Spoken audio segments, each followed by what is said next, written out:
Welcome to the Everyday GSD podcast. My special guest today is Jessie, a friend of mine, a true Everyday GSD kind of guy, which, as I always say, Everyday GSD stands for Get Shit Done. So welcome, Jessie. Thank you. Thank you, Darin. We're going to go over a lot of stuff, and for those of you who don't know Jessie, he's got a great story. Veteran, prior military, former Navy, retired Navy SEAL, went in the Navy as a gunner's mate, then went into the Navy SEAL program, which we'll talk about, gets out of the Navy after 9/11, goes into contracting, does a bunch of cool shit in the contracting world, and then decides to open a business that personally I think is fucking super cool, your business, and we'll talk about that. Poseidon Enterprises? Experience. Poseidon Experience. Yep. And I'm sure there's a reason for that name. Anyone who knows anything about Navy SEALs and Poseidon, obviously that's obvious. Yeah. And so we're going to jump into a whole bunch of stuff. But I guess my first question to you is, what made you join the military? Right. Good question. So back in the 80s, for those who don't know, it's Cold War era, right? Russia were the bad guys, and now they are again. I was like, now they are again, mysteriously, right? So it was a Cold War. I was not a good student. I was a son of a single mother, a waitress. I had a 1.43 grade point average in high school. And that is out of 4 people. And, but I would do well during wrestling. So I wrestled. Okay. And during wrestling season, I think you had to have a 2.5, so I would have that, which tells you, like I had a 0.8 later on, right? Whatever the case might be. Yeah. But my wrestling coach was in the Navy. And so for 11th and 12th grade, I went to a public school. And you're from Wisconsin, right? Correct, Milwaukee, Wisconsin. So I was at Milwaukee Tech High School, and I was in a metal fabrication course. And he was also my teacher for metal fab, and he was my wrestling coach. And so he was the only thing near what I would call a mentor for my youth. Okay. And you're about how old at this time? Yeah. Like 15, 16 years old? Oh, back then, yeah. I was 16. I graduated when I was 17. So, 16th in 11th grade, 17 in senior year. And, wrestled. And he was in the Navy. He was a hull tech on a ship. And he used to tell us stories, about going around the world, living on a ship. And I had no other prospects in Milwaukee, which was a manufacturing town at the time. And we were shutting that all down back in the late 80s. It was kind of drying up and later became known as the Rust Belt along the Great Lakes region. So there was no real jobs there, and I saw that as an opportunity. Just get out of town. I was a dishwasher at a restaurant because when I graduated, I was 17, and I was a busboy. I loved being a dishwasher, by the way. That was one of the funnest jobs I ever had. Did you wash dishes in the Navy? Eventually, yeah, I did. Right I did, actually. Fucking mess cook. Yeah, I had to do 30 days in the pit. Yep. I think we had to do 60. Okay. We had to do 60 days. Coast Guard was easier. Which was interesting. Maybe we'll get to that later. But that's a cool story in of itself. Because that was an interesting adventure. At first, I was pissed off because I came there as a rate. I was rated as a gunner's mate. On a missile launcher. So historically or normally, that would absolve you from having to work on the mess decks. Right. But I guess I was just a little asshole, and they made me go down there anyway. Right? Yeah. So you joined the Navy at 18 or 17? I joined at 17, but I didn't go until I was 18. Okay, so you had to have a parent signature. Correct. Yeah. Well, no, my mother wouldn't sign. She wanted me to become some officer, and I was like, "What makes you think I could ever be an officer?" Right. She had these aspirations for me. So I had to wait till I was 18. Okay. Right. So I signed up when I was 17. Right. I forget what they call that. Delayed entry program. Delayed entry, yeah. Yeah. And I've been sharpening my skills since this show started. I did the delay entry when I was 18. Yeah, after living the life as a busboy / dishwasher wasn't really working out. We were just getting into bar brawls every weekend and in trouble. I was like, I got to get out of here. So when you're getting a bar brawl as a wrestler, do you just drag them down the ground and choke them out? Yeah, back in the day, right? There was no jiu-jitsu back then. I know. So a little guy like me could win the bar fights because you get them down on the ground and pound them. Pound the shit out of them. Yeah. And this is up in Wisconsin. Yep. They drink a lot of beer and eat a lot of cheese. Yeah, it was our routine. Friday, Saturday, go out with the buddies, drink some beer, get in a fight. Yeah. I was looking at my life. I'm like, this isn't going to work out well. Yeah, fair enough. So I joined the Navy. What made you want to be a gunner's mate? just the job description. Yeah. Right. Working on guns. Yeah. That was just interesting as a young man. Yeah. You know? Yeah. So the job description. And at some point I realized it was a source rating for the SEAL teams. So as I go back. Oh, okay. My memory gets, fuzzy. Yeah. Fair enough. Right. It's been a long time. My uncle was a Although Vietnam Jesse vet. looks good, he's 95 years old, people. Yeah. Just kidding. Minus 40. Yeah. Right. My uncle was a Vietnam vet, and he was an infantry guy, and he didn't like the Army. I think he told me at some point about the SEAL teams. And I had already done the delayed entry, and then I was about to go in, and they asked me where I wanted to go, and I said, gunner's mate. They tried to make me go nuke, like a nuclear engineer. Right. And I'm like, nope. I wanted to go to the surface. I had it in my head that I was going to go and pursue Naval Special Warfare somehow, become a SEAL. And for those of you who don't know, that's NSW. A lot of people that aren't familiar with Navy SEALs. So Navy SEAL, that family is NSW, correct? Naval Special Warfare. Naval Special Warfare. Right. Because you guys are fucking legit badasses. Yeah. Eventually, you become... He's going through his memory. Yeah, right now. I'm going to memories, man. It's foggy, right? Yeah, right. As we get older, right? I need somebody to verify. Yeah. Hey, Justin, you need to get on the Google. Because, remind him what he did when he first got in the Navy. Because, I remember now being stubborn about being a gunner's mate. Okay. Because it was a source rating. Yeah. So, like, previously when I was thinking about it, how I got to the teams, I didn't think I knew about the SEAL teams. You can grab that mic and bring it to you. No problem. Yeah. I didn't think I knew anything about the SEALs until I got into after boot camp. So you didn't see a movie as a little kid and go, No. I want to be a Navy SEAL? No, there was none of that. Yeah. My uncle told me a little bit about it. Yeah. And then talking to the recruiter, they would talk, oh, you're going to be a diver. You're going to jump out of planes. You're going to shoot guns. You're going to be a badass, right? You're 17 years old. Yeah, everything you want. Yeah, for sure. And travel around the world. And it proved to be exactly all that eventually. So being a knuckle dragger can work out sometimes. Right. But so you get on your first, so you go to C school, you go to A school, then you go to C school. C school. I earned a C school. Okay, you earned a C school. So that was interesting. So Great Lakes was real close to Milwaukee. Right. It's like less than an hour. So now I'm employed. I'm kind of legit. I got a little more respect, self-respect. Right. And I'm garnishing respect from my peers. Yeah, you're walking taller. Yeah, right. So it was cool to go back home. I'm on a path of somewhat of success. Right. Right. And it was kind of nice being able to go back on the weekends and kind of stay close to home, as I indicated. So in high school, I was a shitty student. Right. But in the military, they don't mess around. The way they teach in the military is very conducive for a young man to learn. Like they want to teach you for a reason. No I had like a 98.5 grade point average in the military. Yeah. Which qualified me. I was like an honor grad. I'm like, what the hell? Yeah. And I wasn't studying anymore. No. It's just it's their method of teaching. It's their process, right? Yeah. And they hold you accountable. Yeah. They look at you and they know when you're putting out or you're not. Yeah, and I remember some of the testing that we did in the Coast Guard, especially for coxswain school when I did search and rescue before I went into the DSF program, which was a C school. Right. You have to have 100, right? So 99 is a fail. But so if you, for example, 95 is failure, 100 is passing. So pass or fail, go or no go, right? Right. And I remember the first time I thought I aced it, right? I got a 95, and I was like, 95. This is the best This is an amazing score.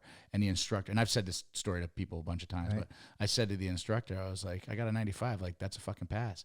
He's like, no, you failed. And I go, so 95 is the same as the guy who got a 40?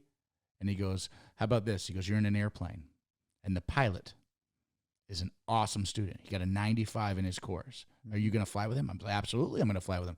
The 5% he did not pass is landing. Right. Oh, fuck. Yeah. I put my head down. I went back. But the cool thing about that is the 5% that I didn't pass, they showed me how to get better at that 5%. It remediated you.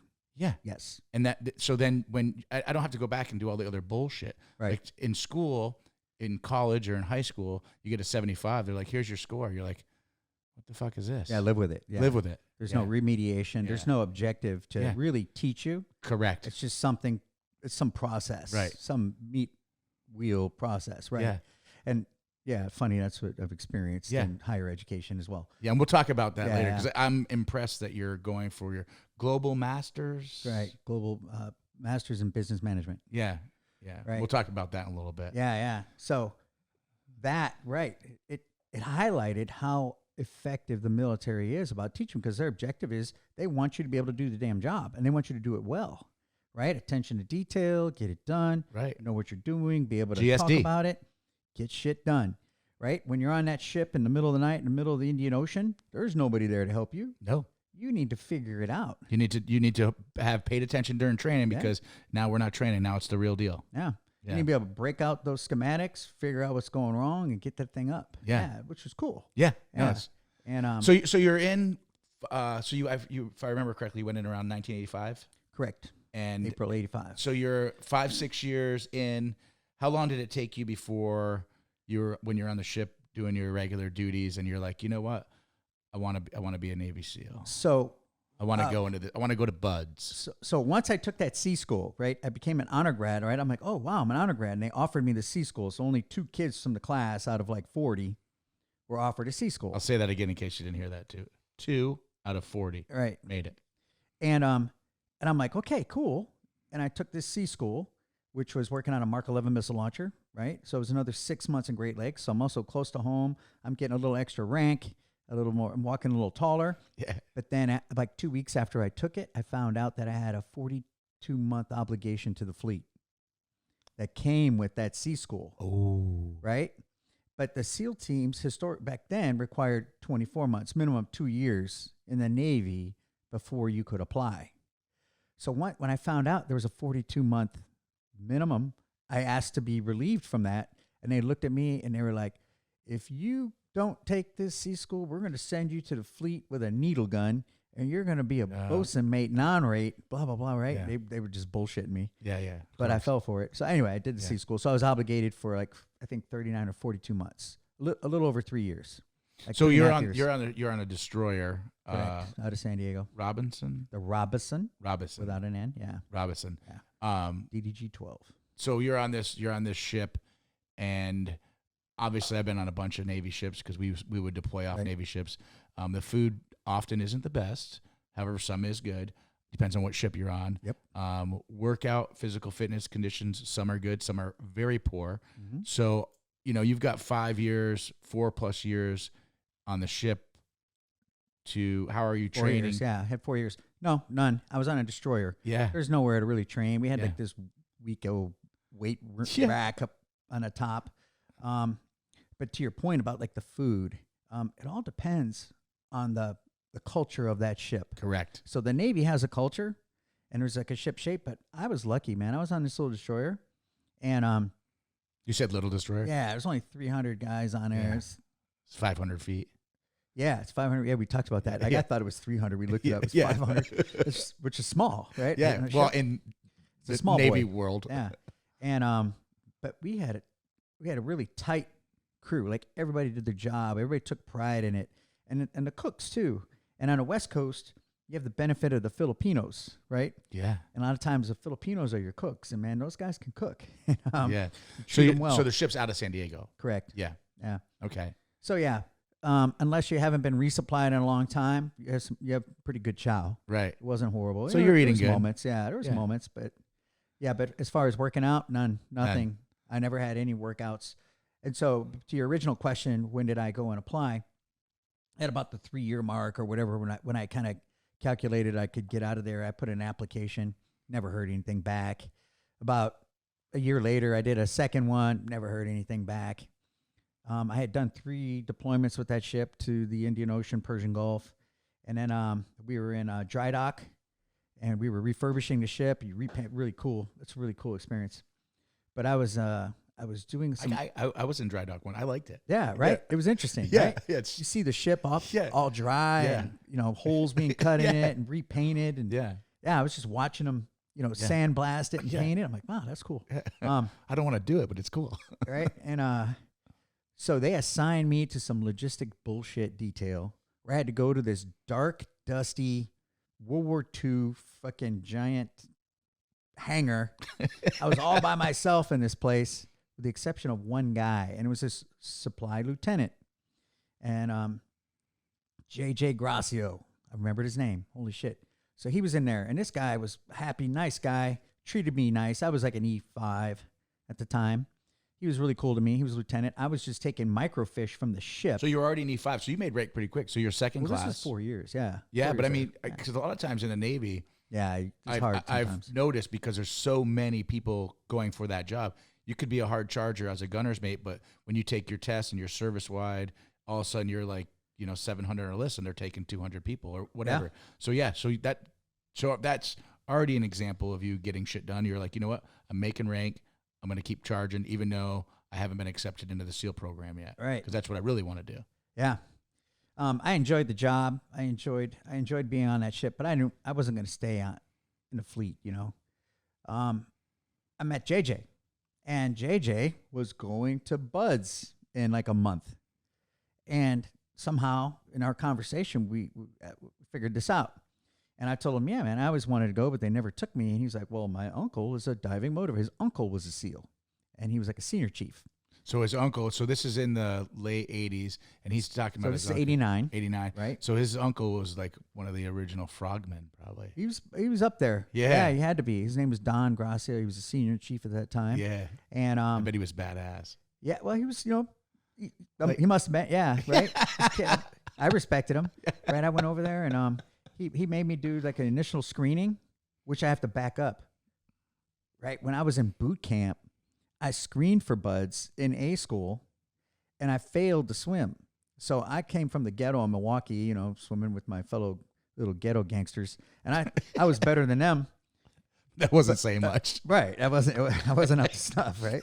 So I failed to swim, and the guys were looking at me like, oh, here we go. And so I failed it. And but I went, dude, during lunch, every day during lunch, I went to the pool at Great Lakes and swam until I could swim a mile straight. And I went back there, and I passed that screening. But then I found out I was in the sea school, and I couldn't go for like 39 or 42 months, whatever it was. Yeah, right. Anyway, that was kind of an interesting story, right? But so all right, going forward, JJ, he got me connected with Don. I went over to Coronado. Don ran me through a screening. I passed the screening. He goes, I'm flying to DC this week. I'm taking your package. I'm handing it in to the whatever it was, the chief of naval up or whatever. Yeah. And dude, 2 weeks later, I had orders. So he flew it. So now you're off to San Diego. So I had orders. Well, I was in San Diego, so now I got that's orders. Right. That's to right. Buds, I forgot. right? Yeah, Coronado. Yeah. And so I had couple weeks of where I'm like handing out parking passes at the front gate, and then I check into Coronado, and to your point, I wasn't running or swimming or anything, but I had like 3 weeks before my class was classing up, so they call that fourth phase. Yeah. Right. So for those of you who don't know, Buds is normally 3 phases. So the pre-phase is referred to as fourth phase. And for those of you who don't know, BUD stands for Basic Underwater Demolition and SEAL School. SEAL right? School. Yep. In Coronado, California, right? Yep. And on Beautiful the Strand. place. Yeah. Beautiful place. Yeah, unless you're being tortured there. Yeah. But somehow, strangely, it's still beautiful. You still look at it, you love it, right? Yeah. Even though you were tortured there on a daily basis. Yeah. So, yeah, I went running and swimming in fourth phase, which kind of prepped me. But they hammered you, you're running till you puke. And Yeah. I remember the first time I did an ocean swim, I went out. I lost my mask. I lost a fin to break the surf. Oh, yeah, sure. Yeah. And we get out past the surf, and there was a Master Chief Verlinde. I love that you remember the names. Wow. Yeah, I'm remembering his name, man. It's this secret, undisclosed room where we're in is making your memory come back. Yeah, it's helping, because normally my memory isn't so good. Master Chief Verlinde, and he was looking at me. He was like impatient. He goes, you want to quit? I'm like, no, Master Chief. No, I don't want to quit. I must have looked like I was about to drown, because I felt like I was about to drown. I had one fin. All I had to do was swim back out of the surf, Yeah. And after that, I didn't have as many problems. But there's some, as you know, there's some tricks on getting through the surf. There is. And he didn't bother to tell me any of them. And this happened to be not till later. A pretty rough day, right? The surf was kicking that day. I mean, to rip the fins. And it gets wild out there. Yeah. To rip a fin off of you and a face mask, it's going pretty good. And so you're probably like 22, 23 years old? 23. 23 years old. Yeah. So because obviously it's a little different now when people go to BUDS. So, which I've learned recently that people that go into the Navy, that's now it's a rate. So they go straight to it. They go straight to it. They have and a then contract. And if they get washed out, they go to the fleet or I think they can get out. I didn't know that. Yeah. That's wild. Yeah, that's crazy, right? Like that's fucking. They have a real contract crazy. to go straight to Special Warfare. Yeah. And if not, they're not obligated. I don't know if I'm a fan of that, but I'm not, sure that. Not at all. Okay. Yeah, because I was like, obviously, I was in a whole different occupation, what I did, Right. but I don't think I like that because at the end of the day, there's so much. So basically, you go in there, and I think the last time I was talking to you or another one of my buddies, it's a hard charger like you. I think it was like 80% fail or drop out, right. whether they drop out medically or they quit on their own. Right. So you're talking about a 20% success rate, and that actually is a lower number for some classes. Some could be like 9%, but on average, I guess it's about 20%. Yeah. So if you think about 80% of the people that are going to drop out, technically can just go back and kick around Milwaukee and be a shitbag when you know what, as opposed to going to the fleet. So here's some great people. No matter who you are, if you fail, I mean, an individual who has the guts to go and try it, that's a quality individual. Oh, it's a huge step. That's why I think it's too bad you're losing the opportunity to have that. I mean, they didn't make it, and they should go. I don't know. You know, it's easy for me to see quarterback it, right? And there's a lot of negativity associated with being on a ship in the fleet. Man, I had a great experience. Yeah. And I tell it to everybody all the time, like, oh man, I'd hate to be on a ship for that long. I'm like, you just go port to port, penning. Now, being on a carrier is a different animal. Yeah. And a big boy, like Dave. Dave was on the carrier. Yeah. Yeah, that's a whole different animal. Yeah, I wouldn't want to do that. I spent most of my time on Navy patrol boats and frigates. Right. And I'll tell you, I enjoyed it. Yeah. But I also didn't have, I didn't have like a watch or, I didn't have to do like GQ training or I didn't, we were our team and we just, You were in a task force. Yes. Yeah. So, but I mean, I like a guest. Yeah, we were a guest. Crew. Yeah. Yeah, I had to stand all the watches. I didn't mind, man. I stood lots of midnight watches. No big deal. But it was an awesome experience overall. And basically, it's kind of a cruise.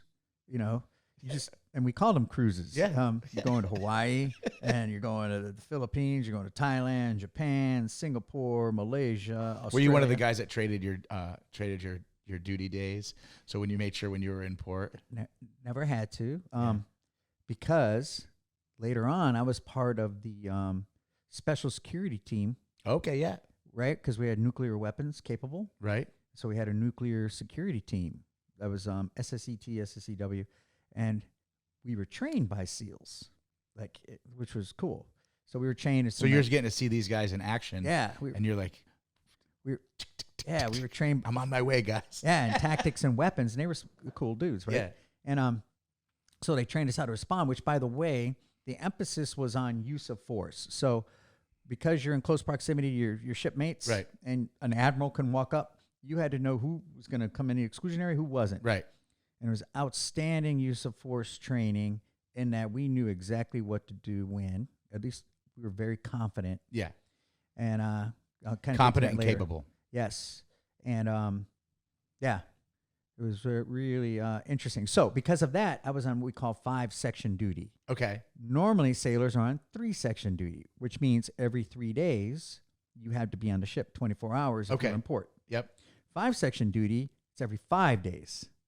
So if you pull into a port, man, you have 4 days of vacation. Yeah. And it was an awesome deal, because you weren't in port more than 5 days most of the time, right? No. And so it was a Unless big the deal. ship broke down. Yeah, it's a great deal. Had lots of fun time. I can see your memory going. You're going to port, you're in port calls right now, going, I remember this one time. Yeah, I remember. Yeah, Thailand. I didn't eat for 2 days. I was drinking 2 days straight. I didn't eat. Justin, are you hearing this? He didn't eat in Thailand for 2 days. Yeah, I was looking around. I was like, man, I haven't eaten. We've all done that. I was like, hey, I haven't eaten, and I see this buffet set up on the street. I'm like, oh yeah, it looks like a Chinese buffet. Yeah. I'm like, oh, here we go. I'm gonna get some of that. I get a pile of food, and it's like Thai spicy. Yeah. I couldn't eat it Yeah. after 2 days of not eating. And I look behind me, I hear some giggling, and there's these 4 or 5 little kids sitting on the curb, all giggling at me because I'm making faces at this spicy food. Yeah. And I just laughed at them. I gave them my plate of food, and they took it. And They ate it. You know what they call Thai food in Thailand? food. Yeah, right. Exactly. I got all kinds of shitty jokes. Yeah. These guys' dad jokes coming out. Yeah, it was cute. They were cute.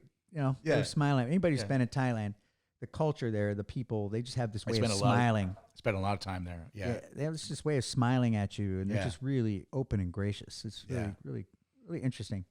Let's back it up. Where I leave off. I was on the ship. Yeah, so you're on the ship. These guys are some SEALs are training you guys, and you're like okay, right? You've already applied and 2 times. Never heard anything. Yep, and then all of a sudden you get orders. You're going there. You start training. You do the 4th phase. Work on your swimming. Yep, class up. I had an injury. Had to roll back into a class. Finished. After that, which is very common. Yeah. Oh yeah, injuries. Yeah. Yeah, which is very common because you guys are training. And please correct me if I'm wrong. When you're in BUD/S, you're training from the moment you wake up to the moment you go to bed, regardless of what it is, whether it's physical or mental. Yeah. And it's nonstop, and sometimes there's no go to bed. It's just keep going. They're pushing your body and your mind to the absolute limit, but they're doing that.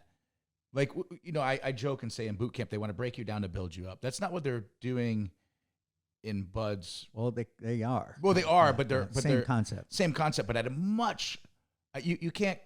For anyone that's listening, that's never been in the military or been in the military, you can't think of boot camp and BUD/S as a similar thing. Even though you just said, well, it's a similar concept of how they're breaking down, but it's at such a higher level of stress on your body to the point where either you quit or you physically can't go on anymore. Or you get injured and they still see you have the drive to do it. And again, correct me if I'm wrong, and you still have the drive to do it. And they say, okay, we're going to put you back one group, one class. Because you graduated in 170, 171? 172. 172. Yep. So you started in... I classed up with 170. Right. I got rolled back into 171 and injured again in 172. Right.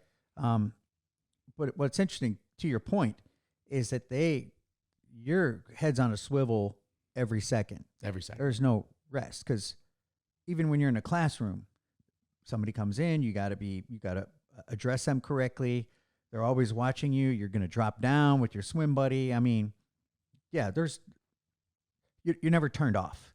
Right. As soon as you walk in that compound, you're on the whole time. But you know, because you're now obviously a mature adult who went through a whole career in the military. Almost, yeah. Yeah, and a career in contracting, and then now you're 100% civilian entrepreneur and getting further education. But when you look back at that, is there any time that you think that you go, you know what, that was excessive, they didn't need to do that? Or do you look at it and go, absolutely, there's no way they should make it fucking easier? Absolutely not, yeah. Yeah. That's the way it should be, because what they're trying to do is simulate the stress of combat, and without killing you, right? Without killing you. How can you stress somebody like a real combat situation so that you know that they're not going to quit? It's not going to be the weak link.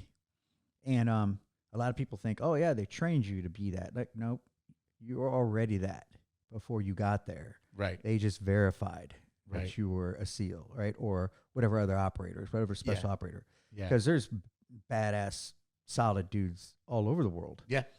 Some guys never go in the military, and I see them. You can tell. Yeah. You can tell who they are. But, I was a little knuckle dragger. I had to go in, and I had that opportunity. I'm very grateful for that opportunity. I was lucky.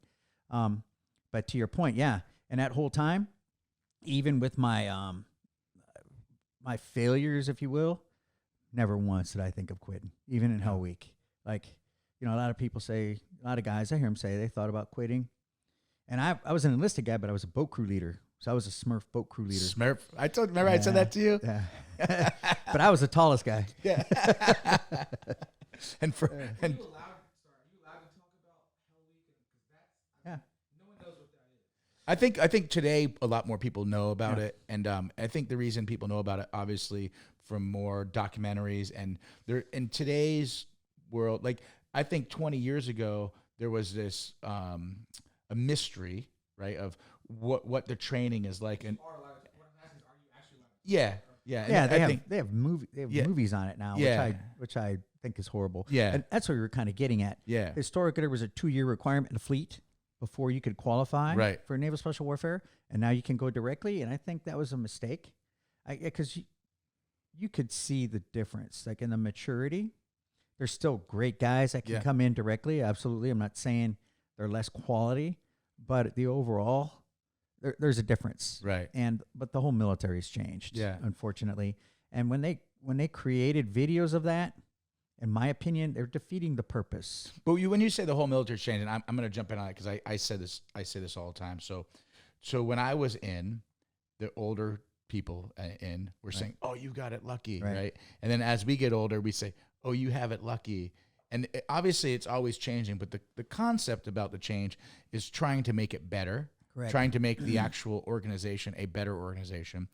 Not necessarily trying to take away from the program. So if someone like you who went through BUDS and got your ass handed to you every single day, after you just spent several years in the fleet, you've earned your ticket to go in, and now someone that's going in, someone who came up with this, and again, I don't like that. I agree with you, but someone who came up with that that new strategic plan that says, okay, you can be an special operator. I think that's the rating for SEALs now. An SO.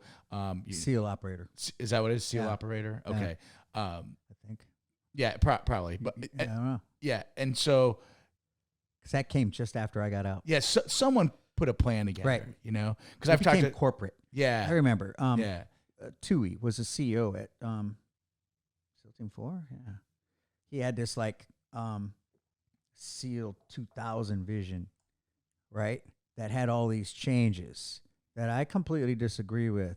A lot of them, right? I get into it, but to your point, it's less about they didn't do what I did, so I don't deserve it. Right. It's observational.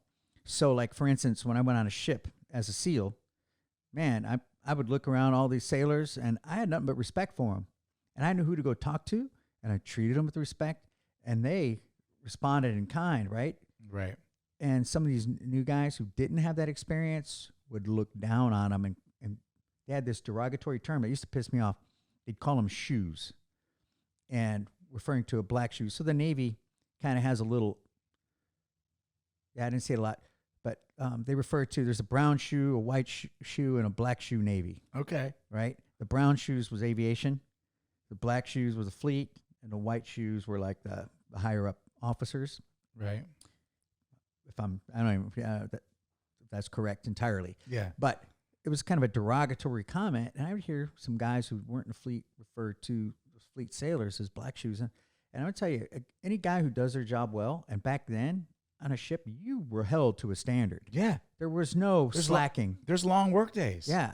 And you were cleaning the heads twice a day. Yeah, because you're standing watch. Yep. Most jobs on a ship, you're standing watch, but you're still putting in an 8-hour day. So, for example, if you have anyone listening right now, if you have 4 to 8s as a watch, right? So you get up in the morning at 3 o'clock, 0300. You get a little bit of food in you if you can. You go on watch from 3:30 to basically 7:45, where you switch out. Then you do your work day for the whole day, and then right at the end of the day, when everyone's like done for the day, you have 4 more hours of watch. Yeah. Possibly, right? Yeah. I mean, that can happen. Yeah. Yeah. Yeah. You were there to work. It's normal. Yeah.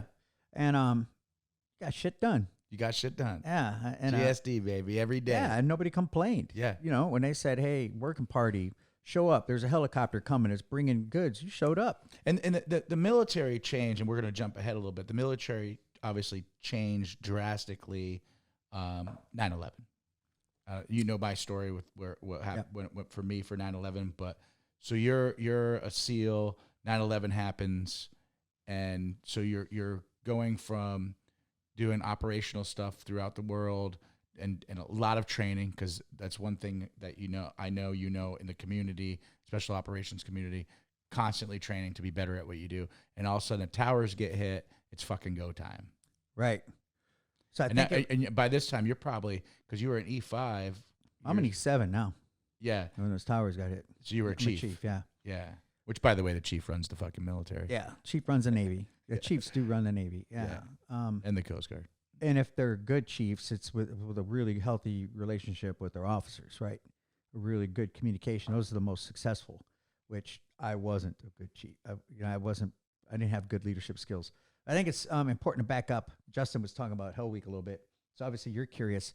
So what Hell Week is a 5-day kind of a proving ground in first phase where all SEAL candidates, we call them tadpoles, you're up for 5 days running around 24 hours a day. Legitimately, in a 5-day period, you probably, if you accumulated all your 6 minutes of sleep, you probably slept like, what, 2 hours? Yeah. Yeah. That's what they say. Yeah. They average about 2 hours sleep in 5 days. Yeah. And those 6 minutes sleep is like if you win a rowing thing or whatever, they'll tell you to go get under your boat. I don't want to see you. And you go, everybody jumps under your boat. You're all cuddling, and you fall asleep right away. Boom. And then they come pounding the boat and kicking it and go, get up, man, your boat. And you're like, excellent And you're rest. up, you jump up and go. But they feed you 4 times a day. Yeah. And wasn't that nice of them? Yeah. Well, the first 2 days you're allowed to go to the chow hall, right? What do they feed you? And well, the first 2 days you go to the chow hall and you eat. Justin's so curious. He's like, what the fuck are you eating? Yeah, they feed you what's in the chow hall, right? Yeah. But then after that, you're not fit to be around other people because you stink. Oh yeah. You're kind of, and we've been crawling in Tijuana mud. You're covered in whatever. And by the way, Tijuana money, that's for those of you. Tijuana flats. That's actually shit. Yeah. It's literally shit. Yeah, because their sewage system runs into that river, and it bleeds over into And for that reason, we had daily health and comfort inspections where you get naked on the beach and you spread your arms and legs, and a doc comes with a freaking flashlight, and they check your crevices to see if any kind of bacteria, because you're all raw. You're wearing a K-pop. Yeah. Oftentimes, they'll have you whatever drill, you take your gear off, you go and you do whatever and the instructors put it in a pile, all your gear's up in a pile, and they cover it in sand, and they go, dress for inspection. And you're running around, you're looking for your stuff, and you're throwing it. You put somebody's K-pop on, right? It's not adjusted. And Hell Week's during what phase? It's first phase. I think it's the 7th or 8th week. I don't remember. What's the biggest dropout time? Hell Week. Hell Week? Normally. Right. So for my class, our proctor, your proctor is supposed to kind of help you. We had a guy named Doc Madness. He was a senior chief. Doc Madness. Yeah. He was a senior chief medic from SEAL Team 6, and he was intense. Man, I loved him. He was intimidating. Like, he would hammer the shit out of you. But traditionally, because I went to other classes, the proctor is supposed to be the nice guy. Like, you can relax around the proctor, not around Doc. He wanted a no-bell Hell Week. So he wanted a Hell Week where nobody quit. Oh, okay. Yeah. I thought you were going the opposite direction. No. He wanted everyone to quit. No. Well, he wanted to get rid of the quitters right away so that when Hell Week started, and whoever was left over, charters, nobody was quitting. So he would hammer us extra every day. So normally you'd be done with your day. You go meet your proctor and you're done. He would take us for an extra 30, 40 minutes out on a beach and hammer the shit out of us. And during Buds, you have the weekend off. Correct. And it's what we refer to as a gentleman's course. So when I tell Army guys that, like, I was married at the time, so excuse me. No, it's all good. I had to go. I got to go home every night, right? But then you show up early to help clean your room because the floors had to be buffed and waxed and ready for inspection in your uniform, right? So it's a gentleman's course, but what it is they're giving you enough rope to hang yourself. Yeah, that's what I was saying. Yeah. I think for all the schools I went to, I think if some of the schools that were, I'll say, harder, I don't think I'd want to go home because I think, let's just punish me. Get you out of the zone. Yeah, because now I'm going to go home and I'm going to take a shower. I'm going to relax, get ice where I'm all broken up. And then all of a sudden I got to go back in the morning and I'm like, oh, this fucking sucks. Or I get to finally get in a nice, comfortable bed instead of sleeping on some shitty rack. Right. I think I'd better be just like, stay in the suffer. Just fucking, let's tomorrow will be a better day. Yeah. And there's a lot of truth to that. It makes it easier. Like you're in that zone. Yeah. You're not out of it. So coming in and out is kind of I don't know, detrimental, but whatever. It was what it was. Like Hell Week, like you were saying. Another thing that just sparked me about Hell Week. So you're running around with that boat all the time on your head, and we were talking about lunch or whatever, breakfast, lunch, dinner, and mid-rats. Mid-rats. So we ate 4 times a day. Yeah. And Justin, you asked earlier, what we ate. I'll kind of get to that because it was an interesting thing. But after 2 days, right, you're running around with that boat, and we ran like 200 miles in that week, I think.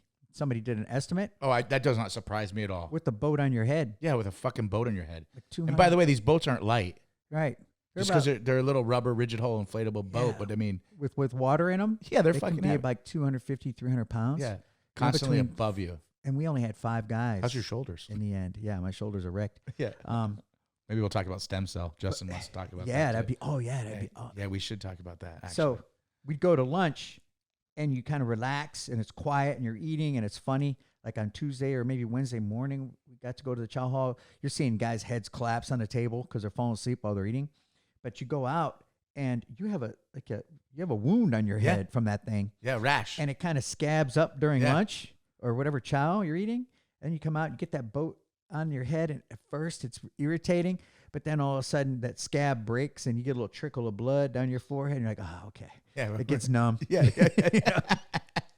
Yeah. Oh, that's crazy. I forgot about that. And I never went number 2 one time during. You didn't take one shit during fucking Hell Week? Nope. You consume it all. Everything I ate that's right. was consumed. Yeah. Yep. Just burned it off. Yep. And you just piss in the ocean. Yeah. Remember, we had one bathroom break that I recall. Yeah. And it was like this long, sordid detail. They had us face our swim buddy. So everybody has a swim buddy. And we had to take you always have your paddle with you. And did your swim buddy make it? Yeah. Eddie Anderson. Yeah. And he's in Panama right now. He's living down there. Oh, yeah. We were talking about him. Yeah. And the country, Panama people. Yes. And you have your paddle, and that you make a gauntlet. So you lean your paddle forward, right? And you're sitting there on your knees waiting for your turn to go to the restroom. If you have to, the shitter, if you have to go. I have to go. So we're sitting there. And the instructor's like, eyes forward. Don't move your eyes. Keep your eyes on your swim buddy. Eyes in a boat. Right? And then you're hearing all this commotion going on, right? And you don't want to look. You're hearing this, oh, guys are getting hit or something. Something's going on. Right. And I'm looking. I'm trying to ascertain what's going on. I see some guy's hitting his swim buddy with his paddle. I'm like, what the fuck? And I look across. I see Eddie in his eyes. He's starting to kind of go to sleep. Oh, he's falling asleep. Yeah. And I realize what's happening. He's falling asleep. Is when guys fall asleep, they drop their paddle on their swim buddy's head. So I'm looking at Eddie, and I'm like, I'm visualizing this. Yeah, I take my paddle, I hit him, I go, wake up. Before he dropped his paddle on my head. Yeah. It's like, wake up, motherfucker. Oh, that's great. So no shitting and falling asleep standing up. Sounds fun. They would fuck with you like that, right? Yeah. It was hilarious. When I look back, I'm like, yeah, they must have been laughing their heads off. Dude. So how long, when 9/11 happens, you're a chief, so we're now 2000, because you went in 91, so 2001. Right. So you're now a SEAL for about 6-ish years. 10 years. 10 years. Yep. So, yep, I'm a chief. I'm at SEAL Team 2 at the time. I'm on a quarterdeck, and I'm watching the first plane hit the building. Yep. I knew right away that was intentional. I'm listening to the news go, oh, a plane accidentally hit a building. I'm like, you're idiots. Yeah. There's no way a plane accidentally hit a damn building. Yeah, a big plane in a big building. That ain't happening. And you're kind of a conspiracy theorist too, right? I'm very much conspiracy theorist. Anyway. Do we want to go down that rabbit hole? Maybe. Sure, we can. So up until this point, I'm very apolitical. I'm just a typical sailor, soldier, whatever. I'm doing my job. I trust everything, my government. And up until that point, my experience within the SEAL teams was a very moral one, meaning everything we talked about was about doing the right thing, training hard to make sure we take the right shot, we're hitting the right people, we're not hurting innocent people. And that meant a lot to me. Right. That was an important part of it. I can tell. We've had this conversation before. I can tell that with you. That was extremely important to me. And the more you sweat in peace, the less you bleed in war. And I had no problem with our 16-hour training days, Right. And we worked hard and we played hard. Yeah. I was definitely that kind of guy. But at any rate, after 9/11, I was assigned to a task force. So I was a logistics chief. I had 2 platoons, one on the carrier, one on the amphib, which was the Poseidon at the time. And we were. So you're the chief of the task force. So I was a task force chief for the head shed. Okay. So each platoon had their own chiefs. Okay. And just before that, once I got assigned to it, I went and tried to work with the platoon. So I'm not an operator essentially now, right? I'm a logistics rogue, right? I'm up there trying to help those guys do their But job. you were all, and just to jump back for anyone listening to this, you were an operator for how many years? At that point, 10. Yeah, so you've been operating for 10 years. Yep. Some high-speed shit in South America and Central America and other undisclosed places around the world. Because I want so in my head, I'm still an operator, but I'm not technically, I'm not part of the platoon. Right. Okay. However, right, I did whatever I could before we deployed to go work with those platoons to get to know them, and to because if they're going to invite me along on something, I would know my role is going to be support. Right. Right. I'm not in there to take over or offer my opinion or my tactical advice. If I have an opportunity to participate with them, it's just I'm a gun. Yeah. Right. I'm not a chief. Yeah. It's go time. Yeah. So my job is to get in and just do what they need me to do. Right. Right. And so I knew that, and so I tried to work myself into that role and win their confidence and let them know, hey, I know I'm not in here to be a chief. I'm here to carry a gun. Right. And so I got invited on a couple. So primarily the mission right away after that, when we got over there, which was in October of 2001, about a month later. So you're there, boots on the ground, pretty fucking quick. Yeah. Yep. And one of our platoons was pivotal in setting up Camp Rhino, which was Rhino. Yeah, which was the airfield south of Kandahar. Okay. Which was the first foothold or whatever. Yeah. We touched ground and went into Kandahar for the Marines 15th MEU, the Marine Expeditionary Unit. Right. But we were directly attached with the 26th MEU on the baton. And so I was working with those guys too. It's funny, I'd be leading PT on the baton. At first it was just a bunch of Navy guys. And after a while I had a bunch of little Marines.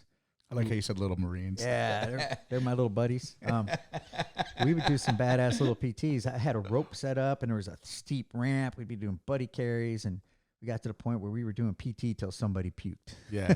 Well, I mean, you're not 18 years old now, and you're still in phenomenal shape. Oh, dude, I was in badass shape, right? Yeah. Yeah. Yeah, you have to be. I mean, that's your job. That's your job is to go forward. And we were doing 10. You're basically a professional athlete. People don't understand that in the special operations community. I think to put it in perspective in sports, you're the pro. You're the professional. You are the top of the food chain. Well, your job is to go forward, kick doors down, and and drag bad guys out. You aren't doing that. Drinking beer, and just being drinking a little guy. beer, but we drank a lot of beer, but we compensated for it. Yes, exactly. But PT and hard, right? So we were doing 10, 15 rope climbs. We were doing buddy carries up that ramp. I don't know if you ever seen an amphib ramp. That thing is about 3 stories. It's about 30, 40 feet to the ceiling. Yeah. And that ramp is at about like a 40-degree angle. 40-degree angle. Oh, man. Yeah, and you're carrying somebody up that thing? Yeah. Jeez. Just doing a little exercise. Yeah, it was awesome. A little PT. And I was actually motivated with all these young Marines around me, and they looked up to us. Yeah, for sure. And so, I did my best to get those guys prepped. They're about to go to war. Yeah. Yeah. Helping them. Man, those poor Marines. In a war that lasted a long time. Yeah. Their guns were shot out. We couldn't zero their guns. And if their guns were so shitty, we couldn't zero them. Couldn't get a zero. They had NVGs they had to carry because it was on the gear list. That didn't work. I'm like, those NVGs do not work. That's night vision goggles. Yeah, night vision goggles. Night vision goggles. Those don't work, but you still have to carry them. Yep. I'm like, oh my fucking god. Like, what the fuck are we doing here? I was like, I gotta help these guys, man. I gotta do whatever I can. Yeah. And later on in the stories, I wasn't part of those combat missions, but my fellow brothers in the SEAL teams, we did whatever we could to help those guys. How many years were you in before you retired? 20. You did 20. Yeah, I did 20. Yeah. I always, like I said, you remind me of my buddy Stu, and I always get the years confused because a lot of you guys do 20, some get out 15 or 25, and one of my buddies just retired to 30 years. I'm just like, holy fuck, it's a long time. Well, I got out after 20 because of 9/11. You were going to get me into that. So I said prior to that, I was very apolitical, but after 9/11, and then when we went into Iraq, I started paying attention after 9/11 to politics. And my observation was prior to going into Iraq that we had no good reason to go into Iraq. And as I was sharing with you before, up until then, I felt like our position militarily nationwide was a very immoral one. And I'm observing this, and I thought, nope. That's not a legal action, and I did not want to go in and potentially kill people or die for something illegal. So I created some dead space for myself. And I went and took an assignment. So I had 17 years at that point, or 18. Right. And I wasn't going to get out. So I went and took an assignment in Arizona as a skydive free fall instructor. Yeah. So for my last 2 years, I just went and taught. But that must have been fun, though. Yeah, it was. And Except I was bitter, right? Yeah. Could have been fun, but I was bitter, and I carried it with me and any of my fellow special operators. So it was a joint command. So it was Army, Right. Navy, Air Force, Marines. And we were all out there, and I was very vocal about my opinion at that point with everybody. Which I'm sure a lot of people don't like to hear. Nope, they didn't agree. Most of them didn't agree. Was there any time where you're laying in your back, you know, you're in 18 years at this point, and now you're down in Arizona, for lack of a better word, doing a pretty cush job at this point, right? Was there any time cush for us, right? Yeah, I just want to, it's funny, right? Yeah, but you know what I mean? You're like, it was cush. Yeah. But you're jumping in like it's 115 degrees out. Oh, yeah. You know, in Arizona, because I like how you were telling me on your last jump was the beach on across the beach, for my retirement. That's fucking. I mean, that's super cool right there. Mm-hmm. But so was there any time where you're sitting in your rack at night or wherever you were sleeping and you're thinking, because your other brothers, your other team guys are over fighting, in your mind, maybe a useless or a inappropriate, unjust. Thank you, an unjust war. But was there any time where you're like, you know what, I wish I was there with them because I know they could use me, or were you just so bitter about it? You're like, this is shit. The latter. I'm more upset that my brothers are over there doing this. Yeah, I was kind of disappointed, in my opinion, that more guys didn't feel the way I did. Right. Do you think guys did, but they didn't have the I don't want to say the balls because that's not the right word. No, do you think more guys did, but they didn't have the maybe the opportunity or the ability to stand up like you did? Because you got to remember now you're 17, 18 years in. Right. You're also chief. You're not an E5. Right. And you've got a whole career that you've pretty much already done. You can, for lack of a better word, you can kind of wrap it up. But, you know, if I'm a Navy SEAL and I'm year 6 and we're going to war and I'm trying to do 20. Less options. You got a lot less options. Right. And, yeah, and I got to be clear. So, like, my move to Yuma was muddled with some other things, but I definitely didn't want to go back. So at that time, I was a VBSS instructor, a visit board search seizure. Yeah. And I was also working with the CQB cell at the training unit. So I could have stayed there, but I eventually. A lot of acronyms, people, but we'll let you sorry. So it's training command. Yeah, no, I know. Yeah. And getting back to the minds. I want to be clear because I'm assuming fellow frogmen are watching. I don't want to go, man, you're full of shit. Or they get pissed off. They're like, I can't believe fucking Jessie said that. Right. I don't want to piss anybody off. But you have your right. Everybody's got the right to their opinion. But I was definitely disappointed with my fellow, what I call warriors. Yeah. That weren't, in my opinion, as aware or concerned with the morality of the decision to go into Iraq. Yeah. And how could you be? I mean, your president's saying, let's go. But I started paying attention. I was paying attention to the inspectors. And they're coming out saying, there's nothing there. There's nothing there. And then that fake yellow cake bullshit that came out. Like I said, I'm starting to pay attention. I'm like, this is bullshit. And Colin Powell, he's the only reason that administration was successful for being able to do anything and create a coalition. And he regretted that he supported that administration. I have a nice thank you letter from him that he wrote personally to me and signed it when I was contracting. I have a lot of respect for him. Me too, man. Yeah. I got one from him and Bush, and I'll tell you what, I really like the one he wrote. Got it. Yeah. Yeah. Yeah, he was a warrior. Yeah. Right? He's the kind of guy you want to work for. Yeah. Right? You want to work for him because if you work for him, you're working with him. Yep. Yeah. And again, like you have that sense of morality. Yeah. And for somehow they cajoled him. And when you know the story, how they cajoled him into doing what he did, because he was the only one in that administration that had that kind of legitimacy to sell it, and they used him, in my opinion. And that's also from his whoever that guy was who was his assistant. Yeah, I'm spacing the name. He espoused it as well. Like that was his perspective. See, Justin, this would be the time if we had another computer set up. You could be over there fucking Googling stuff instead of looking up porn. Yeah. But anyway, back to it. Yeah. So in the end, as I started researching it, I'm looking at the buildings in 9/11 as they fell at the speed of gravity with steel structures, which historically no steel building ever in history or since then has ever collapsed from a fire, which is precisely the reason why they make them with steel. Yeah. And 3,000 architects and engineers submitted documents that they signed saying, no way in hell did a plane crash and a resultant jet fuel fire and any amount of explosions make that building collapse. And I'm watching it collapse at the speed of gravity with video footage that's in low rate of filming, showing things exploding, coming out. It was like a Vegas hotel going down on its own signature. So coupled with Building 7, which was never hit with anything. So my I got a buddy. I won't say his full name. His first name's Brian. Great guy. One of my very good friends from a long time ago. He's very similar to you in the conspiracy world. He knows the Earth's round. He doesn't think it's flat. You know, there's different, which is easy. Yeah, but you know what I'm saying. Like there's different types of conspiracy. But which is part of the conspiracy. But yeah, to promote stupid things. Yeah. So, but anyway, my point is him and I were talking about 9/11, and I just got back from Southeastern Asia, and he was telling me basically similar to what you're saying. And then he shows me this building, and he goes, well, "What about this?" And I was like, "Well, yeah, obviously, it got hit." And he goes, "Nothing hit that." Yep. And I'm like, "Well, I don't fucking know." And obviously, I respect your opinion and your theory on it all. Yeah. I'm not on that side of the fence. I think.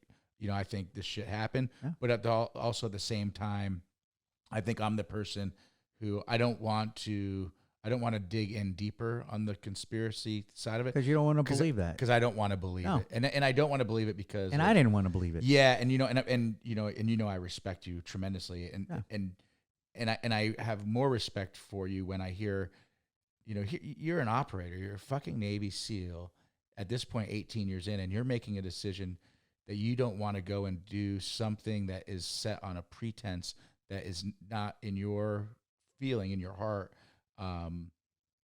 moral, or constitutional. And you have the capability, the competency, and the capability to take people's lives. You are trained to do that, and you chose not to do that. So for that, I respect that. And again, we can talk about that. That's because you're a warrior, right? Yeah. And that's what real warriors, that's how we think. Right. Like what I would call a real warrior. And what a real warrior is somebody who innately has the instinct to protect those who are weaker, right? To step up and be a shield, right, or a spear, right? Right. And so you get out, you retire, and by the way, thank you, 20 years, it's fucking amazing. Yeah. You retire. And you jump right back in the game, though. Yeah. Well, I met this wonderful lady who's making a shitload of money. I'm making like $30,000 a year in my retirement, right? Yeah. And she's making $350, as an anesthesiologist. Yeah. And we have this relationship. Like, holy shit, I got to step up. Right. So, I against my wishes, I didn't pursue any contracting. So I retired in 2005, and like in 2007. I pursued it, 2007, and I realized that as a contractor, I could go over there, and the job was to avoid conflict. The job was to be smart, sneak around. It depends on who you're with. Don't get in trouble. Yeah. Well, this job, that was it. Like you're not looking for any. You're trying to stay out of trouble. So I was going to use all my skills to avoid and use communication to deconflict and foment relationships to keep my passengers safe. And you're trained. You've got at this point in your life, because you're now retired, jungle warfare training. You've got winter warfare. Yeah, it's SEER training. You've done it all the you can't find me and I'm sitting right in front of you training. Right. Right. I mean, the jungle especially. That was cool. That's a fact, right? Dude, I was like within arm's reach of people. And they didn't know I was there. I love it. Yeah. That was awesome. Yeah. So you contract for how many years? 7. 7 years.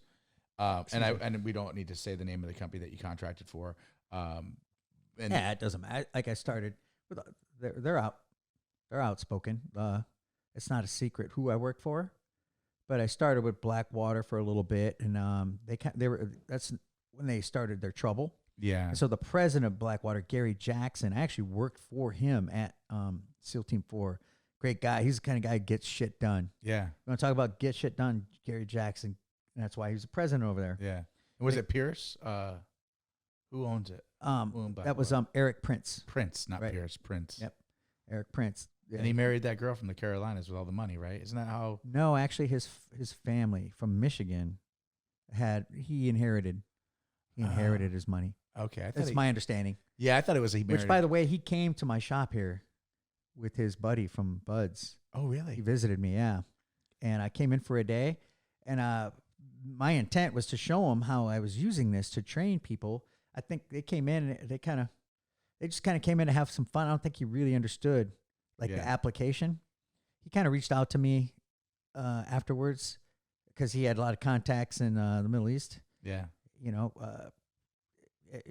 Something about, if they wanted to use that for some training, that he would mention my name. But and we can jump into that. So Poseidon Experience right.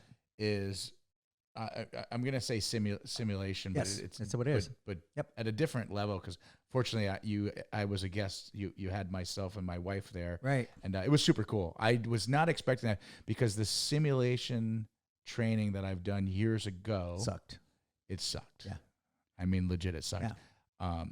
The best training that I thought we had was for when you're either doing live fire or simunition. Yep, simunition is good stuff. And we used to do that down in South Florida. If run properly. If run properly. Yeah. And, proper instruction, proper training, safety and all that stuff. But when we first went in there in your facility, I was like, well, what are we doing? Because we were waiting. One of your buddies was late. Yeah. So I was there for like an hour, and I had to cut out early, and I apologize, but I was already there a couple hours for the record. Yeah, you were. You didn't cut out early. Yeah, okay, I was worried about you guys because you were being very patient. Yeah. And my buddy with his 3 daughters was running late. Yeah. And I didn't realize how late he was. He's a former infantry. Yeah. So Army infantry guy. I need to buy him a watch. He went through he went to Ranger school. Yeah. He wasn't a Ranger. But yeah, man, I see that a lot with my buddies who have kids. They let go of all their standards. Yeah. It all goes away. I mean, he was over an hour late. They let the kids run things. I'm like, no. I was a stepfather with 3 kids, and man, I adored those guys. But I bet they never fucking were late. No. No. They got on my schedule, but I wasn't a jerk. I wasn't a dick to them. Yeah. I just I explained to them what my expectation was, and why and whatever. Yeah. And I think most importantly with kids, though, I always let them have fun. I was always concerned with them. What are they? What is their experience? I wanted them anyway. Yeah. That's a whole different. But I wanted to go back to that called the training, the experience. Yeah. It was super cool because I've been shooting guns for a while, right? And I like to think I'm trained very well to some degree, at least in my past. And so I was thinking it was like the old school training, right? And then, while we were waiting for the video you let us do the targets. Right. And, I was banging them out. Right. But I'm using my technique. Right. And then after we went through a little bit of the training and you gave us some pointers and you said, okay, now do it this way. And now I'm missing shit, but I'm doing it the proper way. Right. So then now I'm trying to do my corrections when you're trying to fix stuff and apply stuff at the same time. Yeah, yeah, and because even when we left, John was like, "Did you learn anything?" I go, "Oh yeah, I learned a whole bunch." But it would, for me, as you know, similar to you, I've done the same training for thousands and thousands of repetition. So for me to fix that, I've got to do that training for thousands and I don't remember what. It's not going to take thousands though. Oh, I believe you. My experience is, even though you have maybe some what we call memory muscle pause, memory, whatever, we can fix them quick. Yeah, with just a few sessions. So anyway, and then plus my eyesight, I was like, right. Tell me, we have to, Tell me the number again. Yeah, exactly. To the left, Darin. That's right. You fucking idiot. You're shooting. You're shooting her targets. Yeah, what it was is you could see your sight, but you couldn't see the screen clearly, right? Yeah. And you see, at first when I was banging all my targets out, then hitting my my competitor, hitting your wife's, hitting her targets. You were bullying her. Yeah. But then when it was time to do it the right way, I was like, so she just got all 10 and I've got 1 down. Right? But we had fun. And it's humbling. Yeah. No, it is. It really is. But it is. It's incredibly effective. So for the audience's edification, I used so my ex, unfortunately she's my ex, I was trying to think of a business I could do, and I wanted to do anything but what I did in the military. I really did. Right. And she was on board with supporting me with this, like training people how to shoot, because in Indiana at the time in 2014, people were buying guns and there was no training available. And I'm looking, I'm like, they're training shitty. And she's like, why don't you train people? I'm like, live fire is a waste of time.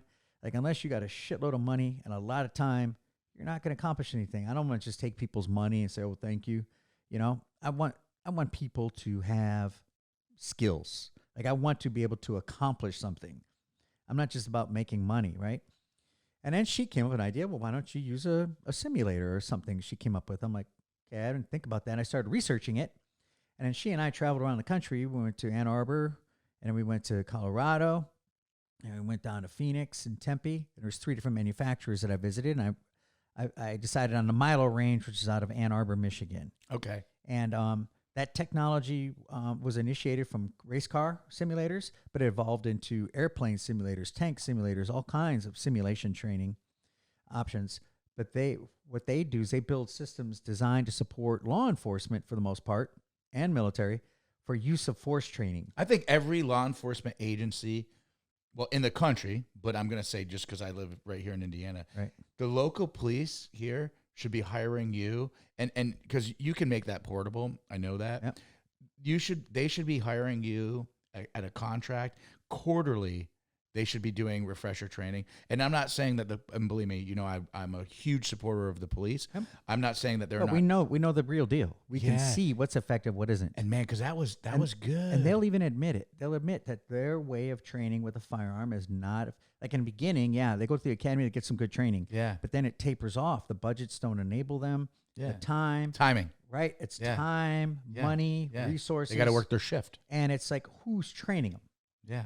It's usually somebody, and that doesn't, not everybody, but if it's somebody from the sick, lame, and lazy list, right?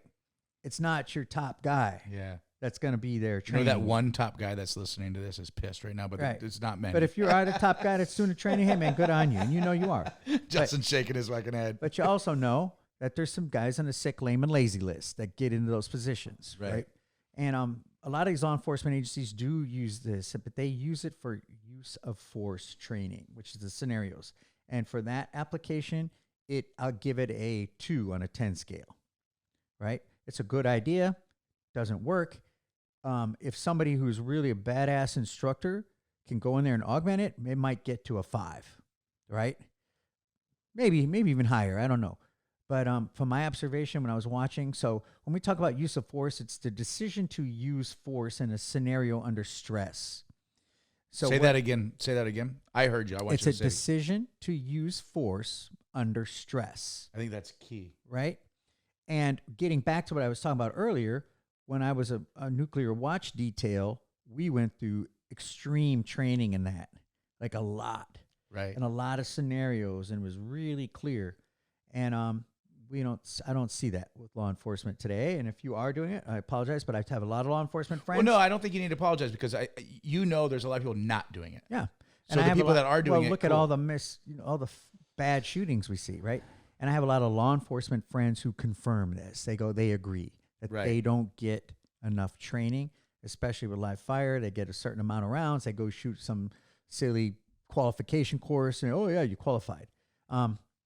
But whether using the taser, baton, or to just taking down some jackass in the middle of the street, you see 3 cops, and it looks like the Keystone cops. It's like they're not getting the training on how to physically grab somebody. One guy grab the legs, one guy go for the head. If you get the legs, you're taking out 60, 70% of that individual's ability. Right. You wrap your arms around those legs, good luck. I mean, good luck with some guy with his arms, doing whatever he's going to do from the ground. Yeah. But they don't do that. It's so frustrating. So I aspired to be part of a solution for that. Like I was hoping to be able to have some sort of influence and get to that point where we can develop some sort of, and I still do. I still aspire to do that for the purpose of. Is that why you're doing your continuing education to? Are you trying to? Yes.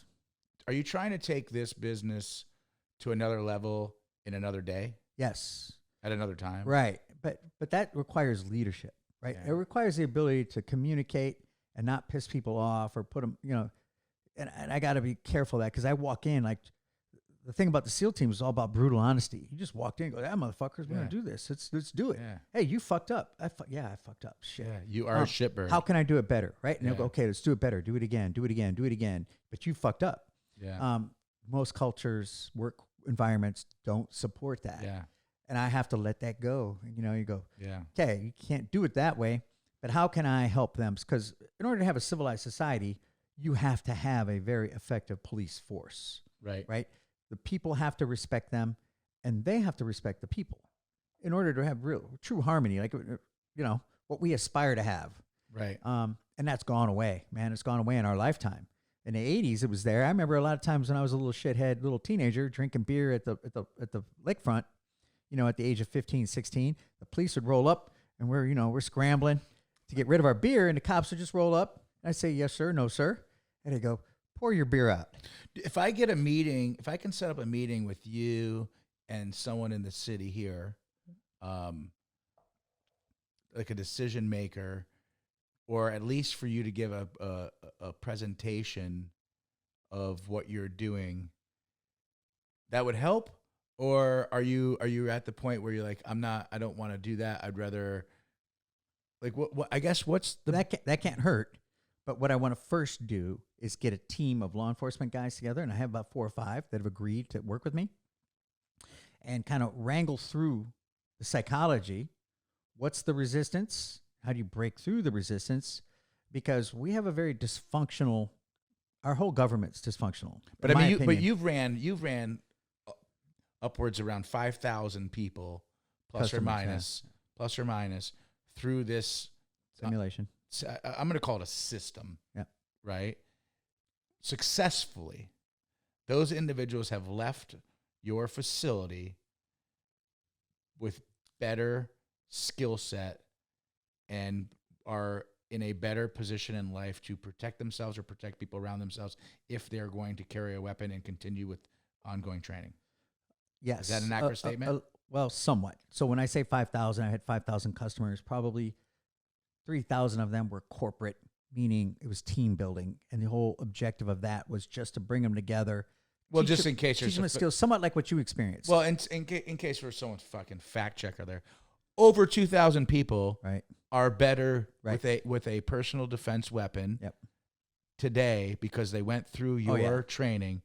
Hands down. I got a couple dozen guys, firemen or whatever. Well, I just met the Navy guy who shoot holes. Like if you're at a range and you're not shooting through the same hole, at 15 yards, possibly 25, then you don't know how to shoot.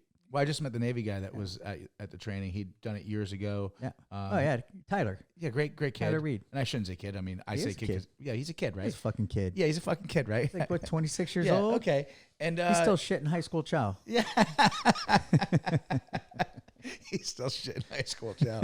But and unfortunately, I asked him, I was like, oh yeah, the Navy. He did not have a good experience, unfortunately. Right, on a carrier. And I get it. It's not for everyone, right? Coupled with females being on a ship. Yeah. Nothing against females, but the Navy did not hold the standard, and he confirmed it because that was my experience after 9/11 when I went on the Roosevelt. I'm looking around and the bathrooms are broken. They're not. There's no towels. The seats falling off. Right. That shit never happened in the fleet back in the day. No. But anyway, he was sharing his experience. Yeah, and I guess my point of that is, here's a guy who went in the Navy, obviously had to go to basic training up in Navy basic trainings up in Michigan. And so he went through basic training, then he goes to his A school. He went into aviation, I believe. What did he tell me he was? An aviation tech or something? Aviation. Same thing Dave did. Yeah, I was going to say, same thing Dave did, right? Yeah. And fast forward to, obviously, there's still PQS he has to do, personal qualification standard of shooting.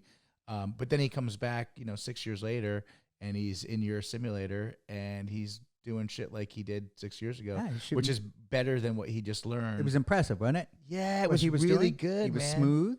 Yeah. He was he shot almost like an operator. I never got him to like changing magazines and using cover, but the basics, because he used to, for the audience's edification, he used to work for me. He wanted to be a Navy SEAL. Right. Yeah. And so I was mentoring him And in the meantime, I was teaching him how to shoot. So what went off the rails for him? Did he get a recruiter that didn't? No, I just talked to him. I was like, "What are your reasons for going?" And okay. I was careful about inputting my personal beliefs after 9/11. Right. But I just wanted to share with him, like, what is your commitment? What are your goals and everything? And he reassessed, and he decided he just wanted to go to the fleet. Because, I have a hard time motivating kids to go fight for and potentially give their life for a system that might be compromised, right? Okay, yeah. Right? No, that makes sense. I'll fill you up on that one. Yeah. So, anyway, he went in. His family was great, man. They would invite me over to the house for their family get-togethers. He has an awesome family. And I mean, they're just they're Hoosiers. His dad is actually, he was a lawyer working at Rolls-Royce doing contracts and stuff. Which is one of the larger employers of Indianapolis. Right. Yeah. FedEx, Rolls-Royce. Yeah. His family was just, down to earth, blue collar people for the most part. Just, great people. Yeah. It was awesome. It was awesome sharing it with him. I had a great experience with that, but let's keep moving on that one. So you've got this business and you decide you want to go, you just want more education. Right. So, and I know you're traveling with this too. So correct. Yeah. Cause I think were you in Italy recently? Yeah. Milan and Rome and Lithuania. Yeah. So I played hockey over in Lithuania and Did Lafayette. Yeah, dude. I got that's awesome. Some fun stories. So once again, I was telling you about Mike and Greg. Papa G. They're both hockey players. Oh shit! Yeah, it's gonna be a disaster. So you'll get along with down those at guys. Sabre. It's gonna be a shit show. Yeah, you'll get along real well. Okay, yeah. So, when I got out, I tried to pursue education because I knew education was probably what I needed to do. Right. All my attempts to go to IUPUI and Butler and all that, they all rejected me. And I later found out it's because I had a 1.43 grade point average in high school.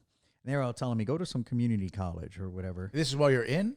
No, this is while I was contracting. So I got out. So you didn't get all your stuff from the military turned into educational credits? Not until I ran into the Catalyst program by Dan Hance. Okay. Who's also retired, or not retired, but he's an Army veteran. Okay, yeah. And he has a great program. Yeah, a really great program. So I'm going to these schools. They're telling me, oh, we might give you 12 or 16 credits towards a degree, right? Right. Except you need to go to a community college and get some more, education experience, I guess, to, I don't know what their metric is, but to overcome my grade point average from 1984, right? Yeah, right. This is 2014, right? Yeah. It's 30 years later, and they're telling me, yeah, at any rate. So Dan, with the Catalyst program, he worked it out with universities to recognize military experience and education for their legitimate value. I got 90 credits from my military experience and my education, which was legit. So I had to do 1 year, got a bachelor. You'll cut that out. Yeah, bachelor's degree. And so you got a got my bachelor's degree. And then so at that point, I was thinking, okay, maybe this is some kind of cheesy bachelor's degree. No, fuck no. But I got accepted to Notre Dame and Purdue with it, right? For a master's program. Did you walk in like fucking the boss? You're no. Like, y'all didn't want me before. Same guy. Yeah. Well, not quite like that. No, I know, but But like with the awareness, like, yeah, right? All of a sudden I'm legit and I wasn't before. It's just, it just reiterated to me how dysfunctional the system is, right? Right. And what a waste, right? We have all these guys coming out of the military with all these experiences, and a lot of veterans drop out for the same reason because they get in there and they're put through these little basic processes and treated like little, dweebs. Yeah. And they're there to learn. Yeah. And their history or their experience within the military was one where you actually learn. You're not just going through a process to get a piece of paper. So unfortunately, that still exists. However, the Catalyst program really helped me get in there and get acknowledged. And as you indicated, I'm currently in the middle of this Master's Global it's called Business Management Program. Global Correct. Business Management Program. Right. So so it's part of the schooling for you to go overseas? Yes. That's what blew me away when you're like, hey, I'm gonna be gone for a little bit. I'm 2 weeks, yeah. So that was the last one, because I was on, and I don't remember where I was traveling somewhere, and I was like, hey, I'll be back in town. Let's connect. Let's link up. And you're like, hey, I can Monday, but I'm leaving Tuesday to Lithuania or wherever you're going. I was like, oh, what's this school? Yeah. What's this school? I need to go back to school. Right. I already had the great benefit in the military to travel all over the world. Yeah. And I haven't done enough. You know, I mean, I love traveling. Yeah, and it's so crazy because I have these buddies who have a lot of money and are single and they don't want to do it. I don't get it. Yeah. At any rate, so I chose this program specifically because it did go overseas, and that really appealed to me. And as you were saying, right, there's 5 modules, and at the end of each module, we spend 2 weeks in what they refer to as a residency, and 4 of them are overseas. So, what's the chances one of these residencies you're not coming back? I don't know, dude. It could happen, you know. Yeah, some lady could snag me in her web. Beautiful Lithuanian girl. It was close. Lithuania is an interesting culture. It is. Yeah, I liked it. Yeah. But you're so busy. Oh, yeah. You know, not like you're, hammering and digging, but your day is taken up that you don't really have an opportunity to foment relationships quite that deep. Right, but you're getting to see the culture. Yeah, it's really cool. Tell me the program again. So it is referred to as a global MBA, which is and this is through Purdue. Correct, Krannert Business School. And at the end of each module for 2 weeks, we went over to Europe, the first one, which was Italy and Lithuania. The second one, we were supposed to go to Chile and Argentina. Ooh, and I like a good Malbec. Or Chile or Argentina. But we couldn't go down to Chile because of their COVID policies. Ooh, right. So we ended up in Lafayette. But this one, we're going back to Europe. We're going to be in Spain and the Netherlands. Oh, okay. And the final one, we're supposed to go to Asia. It's not final yet, the actual destination. They're talking Singapore, India. Ooh, nice. Possibly Malaysia. I've spent time there. Right. Yeah. So, you're like me. Yeah. You love to get in and get to know the culture. Yeah, man. Explore, the see food, places. the people. Yeah. Yeah. I mean, I've been to a lot of shitty places I don't want to go back to for sure, but I can tell you there's so many good places out there. Yeah, I've been to a lot of shitholes. Yeah. And you always see something like, Afghanistan, Iraq filled with shitholes. Yeah. But you can always find a little oasis somewhere or somebody to talk to or something interesting, whether it's the baklava, right? You find a little bakery with some wonderful baklava in the middle of Iraq. Yeah. And or a burger joint. I was on a Turo Island, which is an Indonesian island. Well, I guess it wasn't Indonesian. It was owned by the Timorese, but they've been at war for a bazillion years. But I was there for a little while operationally, and everyone's like, oh, you're going over there. This is the fucking place is awful. And so I go over there, and I get dropped off in a little RHI. There's just a couple of us.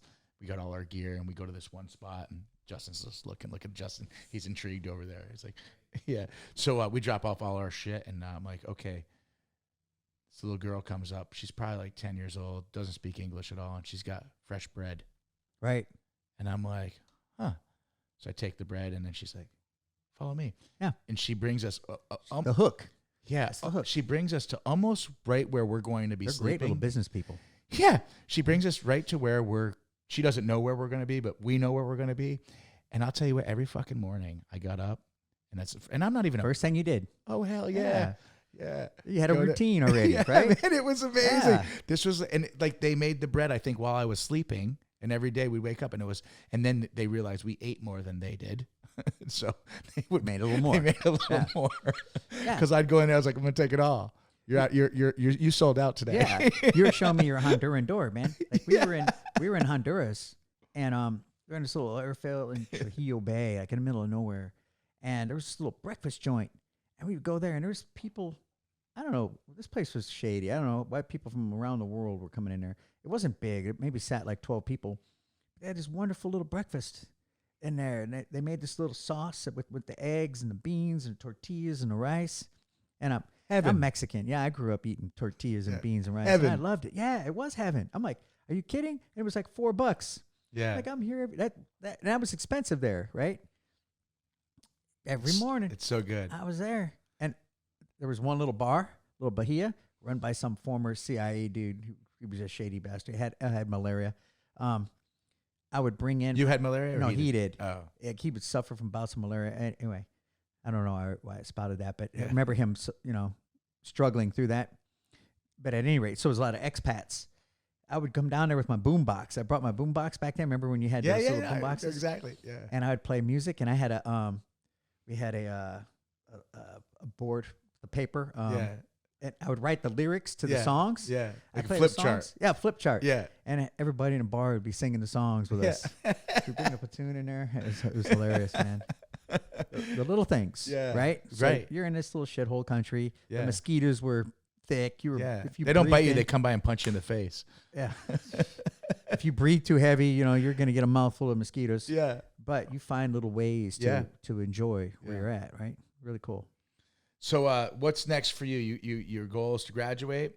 Obviously, you will because you're an everyday GSD guy and you do get shit done. But your goal is to graduate and take what you've learned and put this back into your business. Well, that's a good question, right? Yeah, I was hoping to learn skills that I could apply as an entrepreneur, and it doesn't quite translate. But I mean, you're learning something. But to your point. But I also noticed you surround yourself with good people. Like you've introduced me to several of your friends. You came down to my factory and you got a tour and you got to see. But you brought some impressive of the people. operation, by the way. Thank you. Yep.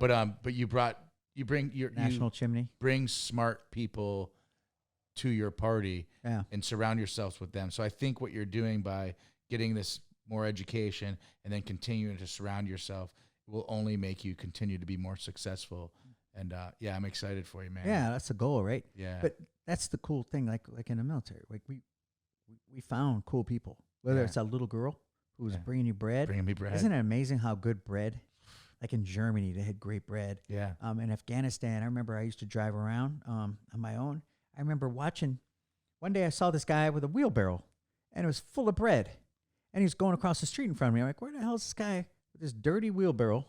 Right? It looks like it was from a job site. Yeah, from an actual job site. Yeah. Yeah. And he's running across the street with this wheelbarrow full of bread. So I just parked and I walked and I followed this little line of ants. Yeah. Coming from the source of the bread. And then there's these 3 ovens. There's these 3 ovens going. And these guys are all looking at me. You've got your Navy SEAL training going, I'm going to find out where this bread is. Yeah. And here's these 3 ovens are going. And these guys are all looking at me. They continued what they're doing. And I look strange, right? I'm wearing body armor around her, but I got a smile. Yeah. I'm walking by, hey, how you doing? You know the deal. Act like you belong there. Yeah. Don't worry about my guns. Don't worry about me. Yeah. And I'm watching them cook this bread, and they're balling up this bread, and they're smacking it to the top of this oven. There's this like a oven. tandoor. It looks like a pizza oven, right? It has an opening. Yeah. And they're taking it, and they're using a little piece of wood, and they're smacking it against the roof of this oven. Yeah. And they're doing that, and they're just got this routine that they're going, man. Yeah. And I'm like, gravity is going to make that thing fall into the fire. Yeah. I'm thinking, but they know exactly when it's ready to pull it off. They know exactly it's when no longer sticking, and then it goes in a wheelbarrow, and you buy it for a dime. Take it, and they're filling these wheelbarrows, man. Yeah. And this bread is amazing. Yeah. Like, you can put anything on good bread, and it's good. With some exceptions, right? And now I knew where to go get bread. I'm like, hey, I'm going to come in. I got my little plate. Justin chasing bad guys all around the world, doing great things, and we're talking about the best bread. Don't you love it? I love bread. He loves. For the record, Justin loves bread. I mean, look at me. I love bread. A garlic man. My God! A garlic naan. Oh my God! A keema naan with the ground up lamb. Oh, you fucking kidding me? Oh. I don't need anything else. So we're in Baghdad and Kurdistan. Some amazing restaurants. I was so impressed. Like I never ate lamb before. Yeah. The lamb chops there are like amazing, and the bread. Oh, holy moly! Yeah. You know what the number one animal eaten in the world is? Most people think it's cow. I would have said cow or chicken. Well, people think cow because I'm asking chicken. because it's American. No, it's a goat. Really? Yeah. And someone's going to fact check that and find out it's not goat, and I'm wrong, but I'm pretty sure I'm right. It could be because India, between India, if you think about China, the size of some of these countries of what they're eating. Yeah. But that's a whole other story. But India and China, 3 billion people. How does anyone find your company, or is it right now? Are you kind of? I'm in stalemate right now. Yeah, you're just chilling right now. Trying to figure it out. So I'll have to have you come back on the show when you get it kicking again. Get up and rolling again. Because I did really enjoy it, and I do have a little gift for you here. because you're truly a GSD guy. So I right on, brother. This is a everyday GSD shirt. Get shit done. Get shit done, because like you truly are a get shit done guy. And thank you.